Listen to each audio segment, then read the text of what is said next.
Inicia este panel don Alejandro Perales, que, como ya he dicho, es presidente de la Asociación de Usuarios de la Comunicación. Es asimismo profesor del Departamento de Ciencias de la Comunicación de la Universidad Rey Juan Carlos de Madrid, director general de la empresa Impacto, Análisis de Imagen y Comunicación, y representa asimismo al Consejo de Consumidores y Usuarios en diferentes órganos, entre ellos la Comisión Intersectorial contra las Actividades Vulneradoras de la Propiedad Intelectual del Ministerio de Cultura. Alejandro, tienes la palabra. Muchas gracias por venir. Sí, pues muchas gracias.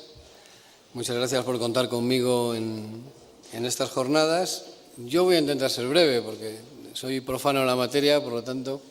mi discurso tiene poco recorrido, pero sí quisiera dejar por lo menos sobre la mesa algunos elementos que tienen que ver con la posición de una organización como la nuestra, la Asociación de Usuarios de la Comunicación, que representa, por decirlo de una manera rápida, al usuario final, porque en este mundo de las comunicaciones electrónicas el término usuario, como saben ustedes, es bastante, polisémico, ¿no? Y se habla de usuarios dentro de la cadena de valor en situaciones y en condiciones muy diferentes, ¿no? No es lo mismo las empresas o las organizaciones o las instancias que efectivamente reciben una serie de contenidos en esa cadena de valor que después difunden de una forma más o menos generalizada, de modo lucrativo o no, que al colectivo que yo vengo a representar, o al menos a intentar representar, que es, como digo, el del usuario stricto sensu final, el ciudadano particular, privado, que accede a determinados contenidos por muy diferentes vías y, por el tema que nos ocupa, accede a los contenidos a través de las comunicaciones electrónicas. Desde ese punto de vista, yo lo principal que tengo que decir es que, evidentemente, para los usuarios, todo el mundo del entorno digital, del cambio digital, de las comunicaciones electrónicas, supone una indudable ventaja por razones que a ninguno se le escapan y en las que tampoco me voy a detener demasiado, ¿no? Por razones que tienen que ver pues, con la propia convergencia tecnológica, con la interactividad, con la ubicuidad de acceso a esa oferta y a esos contenidos, con el aumento de las prestaciones, con la amigabilidad del acceso, es decir, por lo tanto, con una gran cantidad de aspectos que ustedes conocen, en el que quizá en la contrabalanza habría que poner la amenaza, el peligro precisamente del gap tecnológico, de la dificultad también para determinados colectivos de acceder a ese nuevo entorno digital y, por lo tanto, el peligro de que ese desarrollo y esos beneficios no lleguen de una forma generalizada a todo el mundo. Quizás también ese interés por eliminar en lo posible las consecuencias, por otro lado inevitables en algunos casos, de la brecha digital, pues forma parte también de la actividad que una organización como la nuestra quiere desarrollar, ¿no? Digamos que para nosotros, cuando hablamos del material cultural, igual que cuando hablamos, digamos, del entorno editorial, da la impresión, desde el punto de vista del profano, que esto es, digamos, un segundo tiempo frente a otros contenidos que han tenido un desarrollo mayor desde el punto de vista del acceso de los usuarios, que pertenecerían más, si es que se puede establecer una frontera, desde luego enormemente difusa entre lo que llamamos ocio y llamamos cultura, a otro tipo de contenidos audiovisuales, en los cuales, digamos, se ha plasmado y se ha concretado con antelación a esta nueva etapa ese acceso. Para lo bueno y para lo malo, con sus luces y con sus sombras, y a mí sí me gustaría que al menos, precisamente en esta etapa, donde los usuarios estamos ya accediendo a contenidos más reconocidos de una forma generalizada como contenidos culturales, pues precisamente puedan solventarse algunos de los problemas a los que ya hemos tenido que padecer y a los que hemos tenido que abismarnos en la etapa de los contenidos audiovisuales, musicales, de ocio, cinematográficos, etcétera, ¿no? Unos problemas que además no tienen demasiado que ver con el propio usuario. Nosotros nos da la impresión de que somos una especie de espectadores,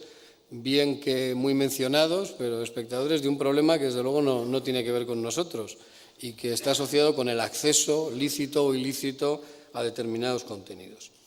Y digo que no tiene que ver mucho con nosotros porque, en contra de lo que a veces se piensa, pues cuando hablamos de que los ciudadanos accedemos de una forma generalizada, gratuitamente a muchos contenidos, yo creo que es algo que habría que replantearse como concepto. Realmente los ciudadanos no accedemos a tantos contenidos gratuitos como parece, Sí es verdad que accedemos a contenidos que no retribuimos a través de una contraprestación dineraria, pero por otro lado estamos acostumbrados en el ámbito audiovisual a acceder a ese tipo de contenidos pagando de otra manera. Por ejemplo, pagando con nuestro tiempo, pagando con el acceso a la publicidad o con nuestra exposición a la publicidad, es decir, siendo mercancía que se vende a los anunciantes. Pagamos a través de nuestra privacidad, porque muchas de esas páginas que ofrecen contenidos gratuitos dentro de su plan de negocios lo que hacen es comercializar con nuestros datos personales. Por lo tanto, digamos que de los diferentes modelos de negocio en los que puede vertebrarse o concretarse las comunicaciones electrónicas, que por otro lado no son nada nuevo y están ya inventados, ¿no? y ya tenían un lugar al sol en la época anterior, pues algunos de ellos suponen efectivamente que el ciudadano aporte una contraprestación a través de su tiempo, como decía, o a través de sus datos, es decir, siendo también puesto en valor como mercancía en la propia cadena de valor, y efectivamente hay otro tipo de contenidos en los cuales se paga. Pero esto es algo a lo que el usuario se ve abocado o se ve, obligado en un entorno en el que son otros los que tienen que decidir cómo se establecen las contraprestaciones necesarias entre esos agentes de la cadena de valor que sí se lucran en el intercambio de contenidos. Los ciudadanos, en este sentido, también hemos asistido, a veces con estupor, a cómo en la propia cadena de valor de esos contenidos los diferentes agentes, en lugar de actuar de consuno, pues lo que hacen es pelearse entre sí y agredirse mutuamente. Y, al final, para nosotros sí está claro al menos 2 o 3 cosas, que son las que yo quería señalar, ¿no? En primer lugar, que son aquellos que se lucran los que fundamentalmente deben estar obligados a satisfacer las compensaciones a las que haya lugar en el mercado de los contenidos digitales, sin menoscabo, insisto, de que existan determinados modelos de negocio en los cuales los ciudadanos podamos optar gratuitamente, entre comillas, es decir, sin contraprestación dineraria a determinados contenidos o no, a cambio de pagar de otra manera, como decía antes, pero los usuarios siempre pagamos de una manera u otra, o casi siempre pagamos de un modo u otro. En segundo lugar, que deben encontrarse efectivamente modelos que hagan conciliable el derecho de acceso a la cultura y al ocio de los ciudadanos con el respeto a los derechos de propiedad intelectual, a los derechos de todos los derechohabientes en la cadena de valor de los contenidos culturales, y así, además, nos hemos pronunciado de forma generalizada, aunque a veces no somos los que más ruido generamos en los medios, la gran mayoría de las organizaciones de consumidores en relación a este tema.